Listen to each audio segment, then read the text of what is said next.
కాబట్టి మహానుభావుడు చూడండి, ఆయన ఇప్పుడు కదలాలి, అవతారంగా రావాలి. అవతారం అన్నమాట మీకు నేను మనవి చేశాను. ఆయన ఒక రూపముతో కిందకి దిగి రావాలి 7 కొండల మీదకి.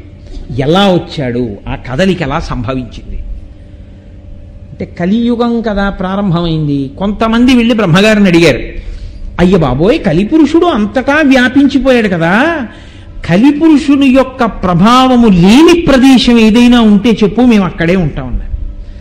ఆయన నవ్వి నవ్వి ఓ చిన్న దర్భచక్రాన్ని తీసి విడిచిపెట్టాడు. దీని నిమి ఎక్కడ విరిగిపోతుందో, దాని ఇరుసు ఎక్కడ పడిపోతుందో అక్కడికి వెళ్ళి తపస్సు చేసుకోండి అన్నాడు. అదే నైమిషారణ్యం.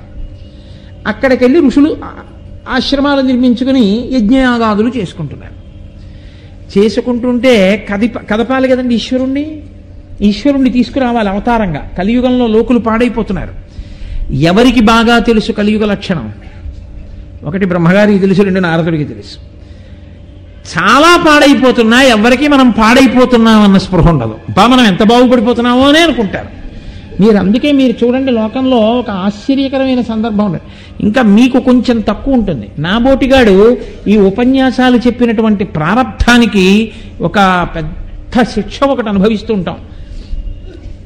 తనని తాను పరిచయం చేసుకుంటాడు. ముందొచ్చి నేను ఫలానా అండి అంటాడు, అంతే. తర్వాత వచ్చేటటువంటి మాట ఏమిటో మీరు గ్రహించేయచ్చు. మీకు అలవాటు అయిపోతుంది. ఆయన ఏమంటాడో తెలుసా అండి, నేనండి ఇప్పటికి వెంకటేశ్వర స్వామి వారికి అండి ఓ వెండి కిరీటం ఒకటి చేయించానండి. మా ఊళ్ళో రామాలయంలోనండి 2 మెట్లు కట్టించానండి. నేనండి సింహాచలం మొదలుపెట్టి వెంకటాచలం వరకు అన్ని చోట్ల కళ్యాణం చేసేసానండి. వీడు చేయకపోతే ఆయనకి కళ్యాణమే లేదన్నట్టు మాట్లాడుతుంటాడు. అసలు నిజంగా ఈశ్వరుడు నన్ను అనుగ్రహించాడు, నేను చేసిన దానితో పోలిస్తే నీ చెయ్యని విన్ని అనుకున్నవాడు అది చెప్పుకోవడానికి సిగ్గుపడతాడు. కానీ అదే పనిగా ఇంకా చెప్తూనే ఉంటారంతే. మేము అంత వాళ్ళం, మేము ఇంత వాళ్ళం, మా అంత మంచి వాళ్ళు ఎక్కడున్నారు, లోకంలో ఎక్కడుంటారు అన్నట్టు మాట్లాడుతూ ఉంటారు. ఇది కలియుగంలో లక్షణం. కాబట్టి ఎవడికి వాడికి గొప్ప తృప్తి, ఎవడికి వాడికే. ఇంకా మనం అసలు ఈశ్వరుణ్ణి పిలవలసిన అవసరం ఇంత పుణ్యాత్మను. కాబట్టి ఆయన ఇప్పుడు లేడు, ఎక్కడ లేడు, మనలోనే ఉన్నాడు. అసలు ఆయన ఉన్నది నా గురించే, నా వెంటే ఉంటాడు. కాబట్టి ఇంకా నాకు మళ్ళీ ఈశ్వరుని నేను పిలవడం ఏమిటి, పిలవక్కర్లేదు. కాబట్టి ఎవడు పిలవడం, ఎవడి జీవనం వాడికి తృప్తి. ఎలా? అందరూ ఆచారం వదిలేసి, ఆచారం అన్నది అందరూ వదిలేసి అందరికీ ఈశ్వరుడి మీద భక్తితో ఉన్న వాళ్ళలాగే ఉంటారు. మీరు నన్ను మన్నిస్తే ఒక్క మాట అంటారు, ఈశ్వరుడు ఉన్నాడని నమ్మినవాడు చేసే మొదటి పని బొట్టెట్టుకోవడం. ఎంతమంది పెట్టుకుంటారు చూపించండి నాకు.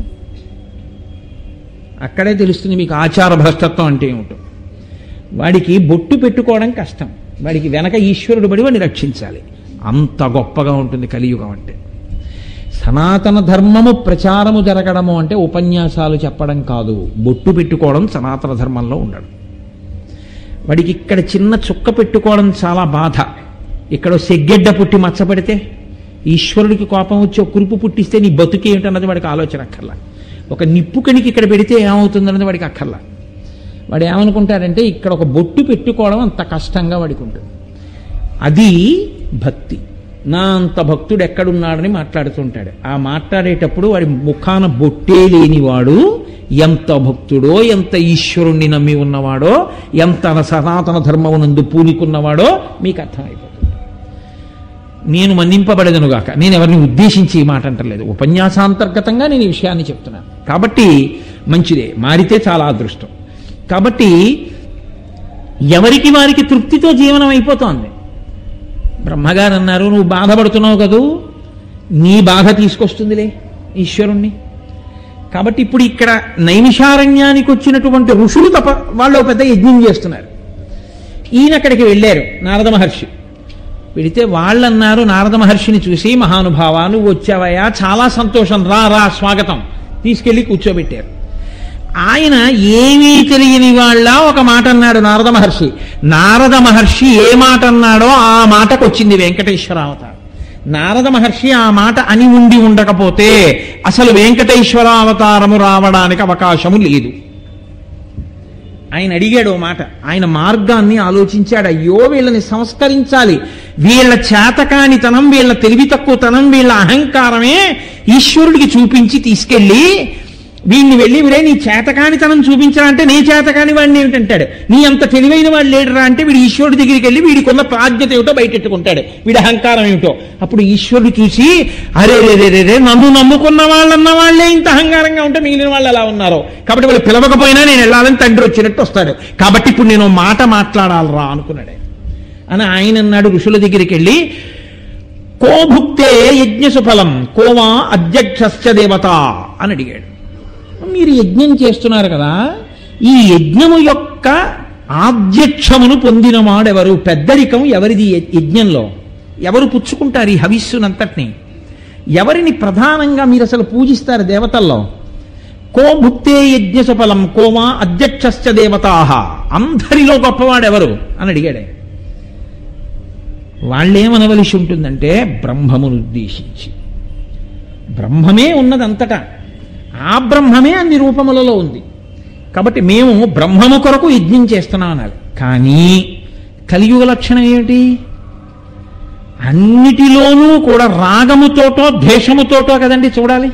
అలా చూస్తే కలిపురుష లక్షణం ప్రవేశించేసిందని గుర్తు. అధికుడు ఏమిటి, అల్పుడు ఏమిటి? నేను మీకు అయ్యప్ప స్వామిని చూపించి ఈయనెవరు అని నేను మిమ్మల్ని అన్నాను అనుకోండి, ఆయన బ్రహ్మము అన్నారు. శివుడా అన్నను కాదు, అన్నవాడు కాదు, తెలుసున్నవాడు. ఆయనే శివుడు, ఆయనే విష్ణువు, ఆయనే సుబ్రహ్మణ్యుడు, ఆయనే వినాయకుడు, ఆయనే అన్ని అన్నవాడు, తెలుసున్నవాడు. ఈయన ఇది, ఈయనది కాదు, ఈయనది కాదు, ఈయనది కాదు అని చెప్పినవాడు ఏదీ తెలియనివాడు, చాలా అల్లరి ఎక్కువ ఉన్నవాడు. కాబట్టి వాడేం చెప్తుంటాడంటే ఇదొక్కటే, ఇది అది కాదు. అప్పుడు అంతర్బహిష్యత సర్వం వ్యాప్య నారాయణ స్థిత ఏమైనట్టు? ఈ రాగద్వేషాలు ఈశ్వరుడి విషయంలో కూడా వచ్చేస్తాయి కలియుగంలో. కాబట్టి వాళ్ళని ఈ ప్రశ్న అడిగాడు నారదుడు. ఎందుకని అడిగాడో తెలుసా అండి? ఆయనే అమాయకుడై అడగలేదు ఈ ప్రశ్న. ఒక్క ప్రశ్న, ఒక్క మాట ఈశ్వరుణ్ణి తీసుకొస్తుంది, ఆయనకి తెలుసు. కలియుగంలో చాలా చాలా గొప్పది, తరించడానికి అవకాశం ఇచ్చేది ఏదంటే ఆ మాట ఒక్కటే. కలవు నామ సంకీర్తన. కలియుగంలో నామ సంకీర్తనమే. నామ సంకీర్తనం ఎవరు చేస్తారు? ఒక్క మనుష్యులే చెయ్యాలి, ఎందుకంటే వాళ్ళకే మాట ఇచ్చారు, మిగిలిన వాళ్ళకి మాట లేదు. కాబట్టి ఇప్పుడు ఈ మాట ఉన్న వాళ్ళు ఏం మాట్లాడతారో చూద్దాం. ఋషులు కదా, వీళ్ళేం మాట్లాడతారో చూద్దాం. అది ఆయన యొక్క పరిశీలన. వెంటనే వాళ్ళన్నారు, నిజమే, బ్రహ్మగారు గొప్పవాడా, విష్ణువు గొప్పవాడా, శివుడు గొప్పవాడా? అది వీళ్ళ నిర్ణయించేది. అసలు అలా నిర్ణయిస్తాననడం ధర్మమా? అది వీళ్ళ కర్తవ్యమా? అసలు అటువంటి ఆలోచన రావచ్చా? ఒక్క బ్రహ్మము కదు సృష్టికర్తయే, స్థితికర్తయే, ప్రళయకర్తయే ఉన్నది. ఆ బ్రహ్మమునందు సృష్టికర్త కాని, స్థితికర్త కాని, ప్రళయకర్త కాని ఒకరికన్నా ఒకరు ఎప్పుడు ఎలా తక్కువయ్యారు? అలా తక్కువై ఉంటే బ్రహ్మగారు వరాలిస్తే శ్రీ మహావిష్ణువు అవతారం స్వీకరించి చంపవలసిన అవసరమే ఉంది రాక్షసుల్ని. దేవతలందరూ వెళ్ళి, ఋషులందరూ వెళ్ళి, అయ్యా వాళ్ళు మమ్మల్ని బాధ పెడుతున్నారని ప్రార్థన చేస్తే అస్తమానం 4 ముఖాలు ఆయన వెళ్ళి వరాలిస్తున్నాడు, ఆయన్నే చంపమనండి. ఆయనేమో మాట ఇచ్చేవాడు, నేను వెళ్ళి చెప్పేవాడిని ఏంటి, నేను వెళ్ళనంటాడు కదండి. ఎప్పుడన్నా అన్నాడు ఆయన అలాగా? ఆయన ఎప్పుడు అనలేదే. వాళ్ళకి లేదు. ఎందుకు లేదో తెలుసా? ఒక్కటే కారణం, అది బ్రహ్మము. ఒక్క బ్రహ్మమే 3గా ఉంటుంది. ఉండి సృష్టికర్త, స్థితికర్త, ప్రళయకర్త అవుతుంది. ఆయా అవసరములను బట్టి అది మారుతుంది. అందుకే అమ్మ బ్రహ్మము. మాతృదేవోభవ, అమ్మ సృష్టి చేసింది, తన కడుపుని ఆవాసంగా ఇచ్చి పుట్టేటట్టు చేసింది. ఆ అమ్మ పాలిచ్చి స్థితికర్త అయింది, నిలబెట్టింది శరీరాన్ని. ఆ అమ్మ పాలు అన్నం పెట్టి పెంచింది. ఆ అమ్మ పెద్దవాళ్ళు అయ్యాక కూర అన్నం పెట్టింది. ఆ అమ్మ నీ భార్య చేత్తో వండించుకు తినరా అని కోడలికి నేర్పి కొడుక్కి పెట్టించింది. ఆ అమ్మే నువ్వు నిద్రపోకపోతే వీపు మీద 4 దెబ్బలు కొట్టి నిన్ను పడుకోబెట్టింది ఉయ్యాల్లో. లయకర్త, స్వల్పకాలిక లయం నిద్ర. ఒక్క అమ్మ సృష్టికర్త, స్థితికర్త, ప్రళయకర్త. ఏది అమ్మ నన్ను పడుకోబెట్టినప్పుడు గొప్పదా, అన్నం పెట్టినప్పుడు గొప్పదా, నన్ను కన్నప్పుడు గొప్పదా? నేను విచారణ చేస్తానని నువ్వు వెళ్ళగలవా? ఈశ్వరుని యొక్క స్వరూపమునందు బ్రహ్మ గొప్ప, విష్ణువు గొప్ప, శివుడు గొప్ప, నేను విచారణ చేస్తానడం కూడా అంతే అహంకారం. అందులో సందేహం ఏం లేదు. కాబట్టి ఇప్పుడు దేవత, అక్కడ ఋషుడికే ఈ ఆలోచన రావడం, ఇంత చిత్రమైన ఆలోచన రావడం కలియుగ లక్షణమే. ఒక్క మాట ఎంత దూరం వెడుతుందో చూపించాడు నారద మహర్షి మొట్టమొదట కలియుగంలో. అందుకే కదండి సుందరకాండ పూర్తి చేస్తూ స్వామి హనుమ ఒక మాట అంటారు, తతోమయావద్విదధీన భాషిత శివాభిరిష్టాభిరభిప్రసాదిత జగామ శాంతిం మమ మైథిలాత్మజ తవాపి శోకేన తథాభిపీడిత అన్నారు. నేను నా మాటలతో సీతమ్మకి శాంతినిచ్చాను అన్నారు ఆయన. మాట శాంతికారకం, మాట విప్లవకారకం, మాట ప్రాణం తీసేస్తుంది, మాట ప్రాణం పోసేస్తుంది. ఒక్క మాటతో తరించచ్చు. రామా రామా అలవాటు పడిన వాడు తరించిపోవచ్చు. ఎప్పుడు పనికి మాలిన మాటలు మాట్లాడిన వాడు హీనోపాధిలోకి వెళ్ళిపోవచ్చు. మాట చేతనే మాటల చేత దేవతలు మన్నన చేసి వరంబులిత్తురు. ఆ మాటల చేత దేవతలు మన్నన చేసి వరాలిస్తారు. ఆ మాటల చేత శత్రుత్వం వస్తుంది. జిహ్వాగ్రే వర్తతే లక్ష్మీ, జిహ్వాగ్రే మిత్రబాంధవా, జిహ్వాగ్రే బంధనం ప్రాప్తి, జిహ్వాగ్రే మరణం ధ్రువం. నోటి మాట వలన లక్ష్మీదేవి కటాక్షిస్తుంది. నోటి మాట వలన బంధువులు ఏర్పడతారు, స్నేహితులు ఏర్పడతారు. నోటి మాట వలన శత్రువులు ఏర్పడతారు. నోటి మాట వలన బంధనంలోకి వెళ్ళిపోతాడు. నోటి మాట వలన మృత్యువుని కౌగిలించుకుంటాడు. మాట కట్టు కడుతుంది, కట్టు విప్పుతుంది. అంత గొప్పది. ఆ మాట గొప్పతనం ఏమిటో కలియుగంలో చూపించాడు నారద మహర్షి మొట్టమొదట. ఆయన ఒక్క ప్రశ్న వేశాడంతే ఎంత కదలికలు వచ్చాయో చూడండి.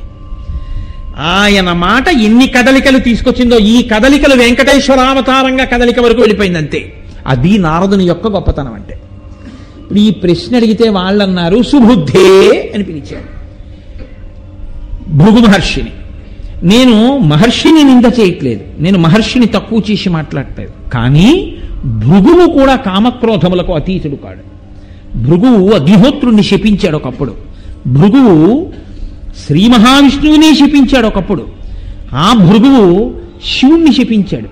ఆ భృగువు బ్రహ్మని శపించాడు. ఆ భృగువు తన భార్యకి కష్టం వచ్చిందని అగ్నిహోత్రుణ్ణి శపించాడు. ఆయన అతీతుడేం కాడు, తానే అతీతుడు కానివాడు సర్వాతీతుడైన పరమేశ్వరుణ్ణా చూసి ఆ ఎవరు గొప్ప నిర్ణయించగలిగిన వాడు కలియుగ లక్షణం కాదండి. కాబట్టి ఇప్పుడు ఆయన బయలుదేరాడు. ఇది ఎక్కడి వరకు వెళ్ళిపోతుందో తెలుసా అండి ఈ ఉద్ధతి? నేను మీతో మనవి చేశాను. రాగము కానీ ద్వేషము కానీ కలగడానికి కారణం దేని నుంచి వస్తుందో తెలుసా? అహంకారంలోంచి వస్తుంది. శాస్త్ర ప్రమాణము వలన వస్తే వేరు, అహంకారంలోంచి వస్తుంది. నా అంతటి వాణ్ణి అని మొదలు పెడతాడు. నా అంతటి వాణ్ణిని మొదలుపెట్టి చేసింది ఏదో అదే పాపకర్మ. ఎందుకంటే దానికి శాస్త్రం ప్రమాణం కాదు. మీతో నేను మనవి చేశా, గీతాచార్యుడు చెప్పాడు, కార్యాకార్య వ్యవస్థితో తస్మాత్ శాస్త్రం ప్రమాణంతే. నువ్వు ఏది చెయ్యాలి ఏది చేయకూడదు శాస్త్రం ప్రమాణం. కానీ నీ అహంకారం ప్రమాణం అయితే నువ్వు చేసింది పాపం అంతే. కాబట్టి భృగు చేసింది పాపమే, భృగు చేసింది పరిశీలన కాదు. కాబట్టి ఇప్పుడు ఆ భృగువు సత్యలోకానికి వెళ్ళాడు. వెళితే చతుర్ముఖ బ్రహ్మగారు కూర్చుని ఉన్నారు. మహానుభావుడు 4 ముఖములతో వేదం చెప్తున్నాడు. సరస్వతీదేవి వీణ వాయిస్తోంది. ఆయన శ్రీమన్నారాయణుడిని స్మరించి స్తోత్రం చేస్తున్నాడు. ఏమిటి దోషం? నేను మా గురువుగారి దగ్గరికి వెళ్ళాను అనుకోండి, నేను మా గురువుగారిని చూడగానే నేను నేల మీద పడి నమస్కారం చేసి లేచి నిలబడతాను, నా కర్తవ్యం. మా గురువుగారు ఇలా చూసి కూడా ఏమనకుండా ఏదో మాట్లాడుతూ ఒక పావుగంట సేపు ఊరుకున్నారనుకోండి, తండ్రి కన్నా గొప్పవాడైనటువంటి గురువుని నన్ను చూసి కూర్చోమ్మనలేదు గురువుగారని నేను ఏదైనా గురువుగారి గురించి వదరి మాట్లాడాను అనుకోండి, నేనా పాడయ్యేది గురువా? తండ్రి కూర్చో అనలేదని తండ్రిని అగౌరవపరుస్తామా? తండ్రి కూర్చో అన్నా కూర్చోవద్దు అన్నా ఆ ఆజ్ఞ పాలించడం తండ్రి గారు. కాబట్టి ఆయన్ని నేను చూడడం నా ధన్యత. అంతేగాని ఆయన నన్ను చూడలేదు వెంటనే నన్ను ఆయన పిలవలేదని నేను భావించడం నా అహంకారంలోంచి వచ్చిన భావన. అప్పుడది ఎలా శాస్త్ర ప్రమాణమైంది? కాబట్టి భృగువుకి వచ్చిన ఆలోచన అది. కాబట్టి ఆయన కింద పడి నమస్కారం చేశాడు, చూడలేదు బ్రహ్మగారు. అది ఆయనకి కోపం వచ్చి పతితం స భృగుం దృష్ట్వా నోవాచ వచనం విధిహి. ఆ కిందబడి నమస్కారం చేసి లేచినటువంటి భృగువుని ఇలా చూసి ఆయన ఇలా తల తిప్పుకున్నాడు. ఆయనకి తెలియదండి ఈశ్వరుడి యందు అంతర్భాగం బ్రహ్మగారు. అసలు ఈయన ఎందుకు వచ్చాడో, ఈయన ఎవరి మాట మేరకి కదిలాడో, ఆ కదలిక ఏ కదలికకి దారి తీయాలో, ఈయన ఎక్కడికి వెళ్ళాలో, ఎక్కడికి వెడితే ఎవరు కదలాలో అన్నీ తెలిసిన బ్రహ్మగారు ఎందుకు మాట్లాడతాడు? ఆ కదలిక కోసం తాను కదలకుండా ఉన్నాడు. ఈ కదలిక లేని తనాన్ని కనిపెట్టలేని స్థితిలో భృగువు ఉన్నాడు. కాబట్టి ఇప్పుడు ఆయన నన్ను పలకరించలేదని కోపడ్డాడు. సరే, కోపం ఉన్నవాడికి శాపవాక్కు వస్తుంది, అది పెద్ద విశేషం కాదు. ఆయన అక్కడి నుంచి కదిలి కైలాసానికి వెళ్ళాడు. కైలాసగిరిమాసాద్య తత్దృష్ట్వా త్రిలోచనం. అక్కడ మహానుభావుడు 3 కన్నులు ఉన్నటువంటి వాడు పరమేశ్వరుడు, త్రయంబకుడు, సదాశివుడు, మహేశ్వరుడు ఆయన ఉన్నారు. ఆయన పక్కన పార్వతీదేవి ఆయన తొడ మీద కూర్చునుంది. వాళ్ళిద్దరూ కేలియందున్నారు. అది కామక్రీడ అంటే పార్వతీ పరమేశ్వరుడు పురాణాల్లో చాలా చోట్ల ఎలా కనపడతారో తెలుసా అండి? కామక్రీడలో ఉన్నారని చెప్తారు. కామక్రీడ కేలి అన్న మాటకు అర్థం నేను తరచు చెప్తూ ఉంటాను. అమ్మది లాస్యం, అయ్యది నర్తనం. వాళ్ళిద్దరు ఎప్పుడు అలా కలిసి ఉండడం అంటే అర్థం ఏమిటో తెలుసా?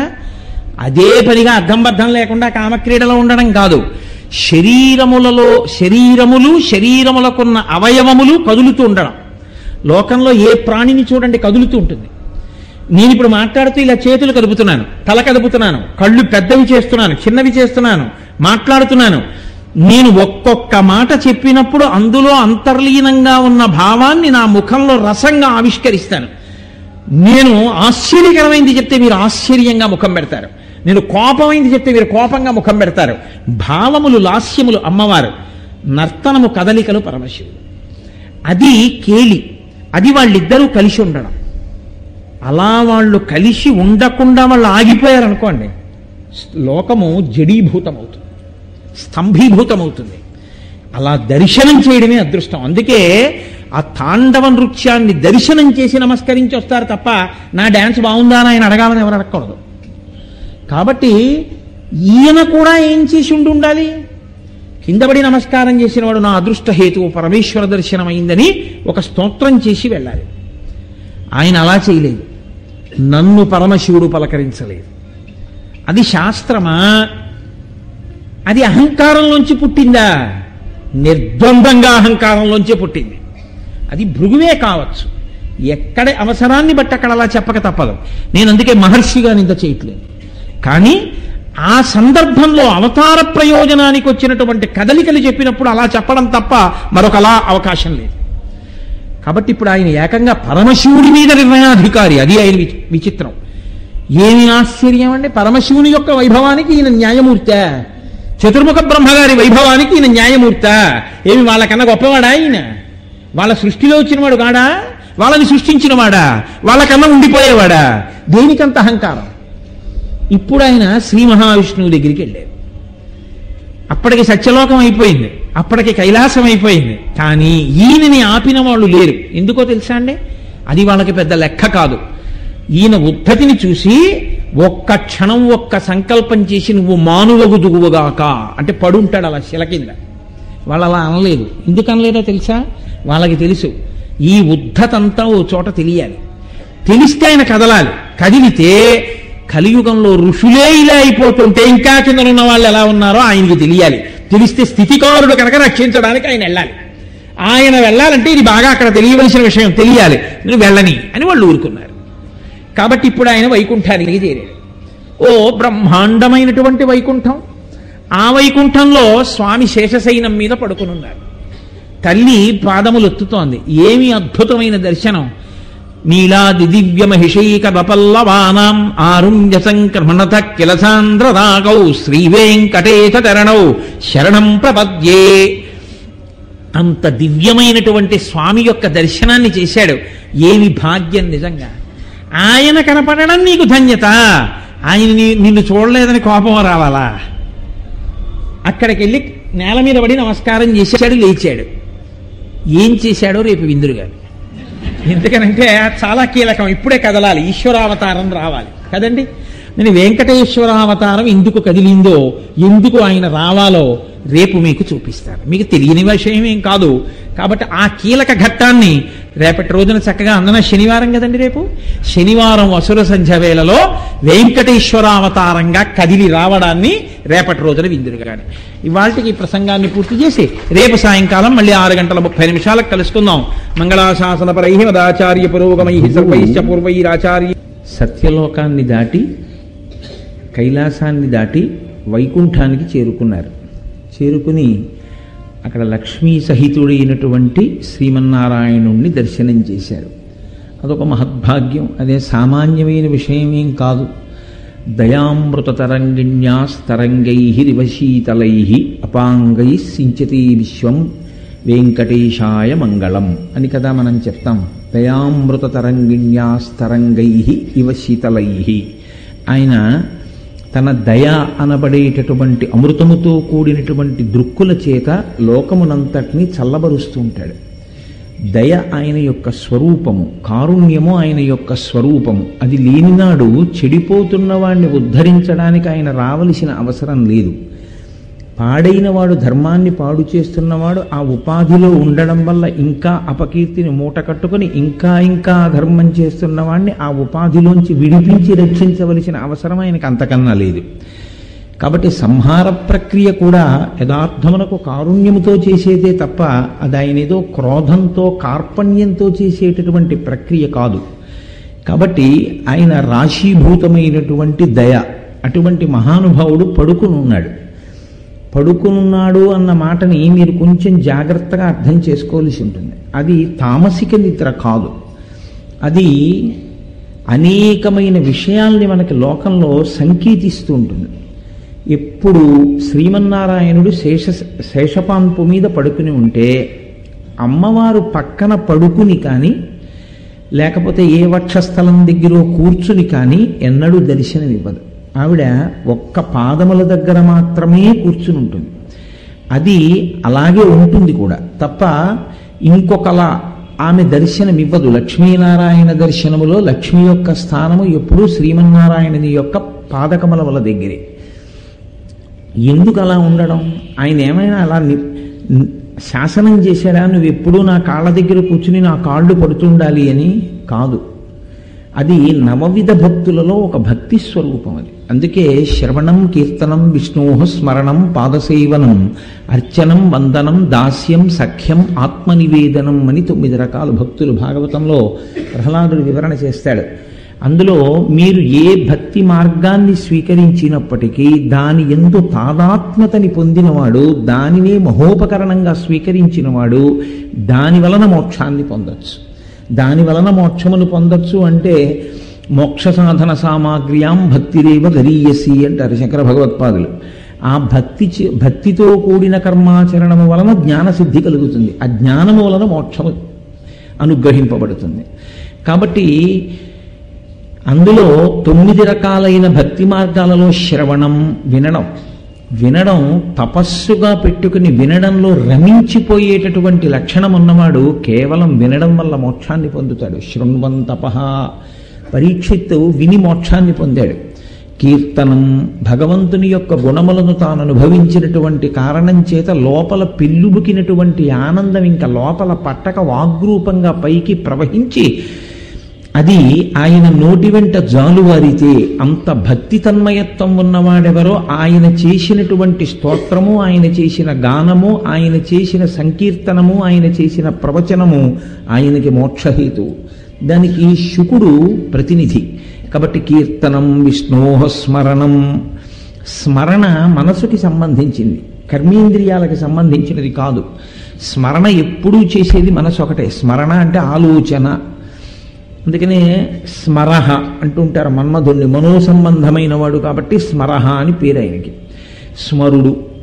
అటువంటి స్మరణలతో కూడినటువంటి మనసు, ఆ స్మరణలు ఎప్పుడు ఈశ్వరుడితో ముడిపడడం అలవాటైపోతే ఏది ఆలోచించినా చివరికి ఆయన ఎక్కడికి చేరుతాడంటే ఈశ్వరు దగ్గరికి చేరుతుంటాడు. ఈశ్వరుణ్ణి అనుసంధానం చెయ్యకుండా ఆయన ఏ ఆలోచన నడవదు. అలా ఆలోచనలన్నీ ఈశ్వరుడితో ముడిపడిన వాడెవరున్నాడో ఆయన కూడా మోక్షాన్నే పొందుతాడు. అందుకే ప్రహ్లాదుడు దానికి ప్రతినిధి. పానీయంబులు త్రాగుచున్, కుడుచుచున్, భాషించుచున్, హాసలీలా నిద్రాదులు చేయుచున్, తిరుగుచున్, లక్షించుచున్ శ్రీమన్నారాయణ పాదాబ్జ యుగళి.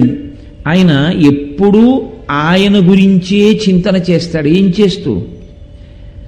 నీళ్లు తాగుతున్నా, తింటున్నా, తిరుగుతున్నా, కూర్చున్నా, లేచినా, ఏం చేసినా ఆయనకి ఎప్పుడు భగవంతుడే జ్ఞాపకానికి వస్తుంటాడు. జ్ఞాపకానికి వస్తూ ఉండడం కాదు, ఆయన మనసు ఎప్పుడు అలా ఈశ్వరుడితో స్మరణ పెనవేసుకుంటుంది. ఆహా దాహం రూపంలో లోపల నీరైపోయిందని అడిగినవాడు ఈశ్వరుడు కదా అంటాడు.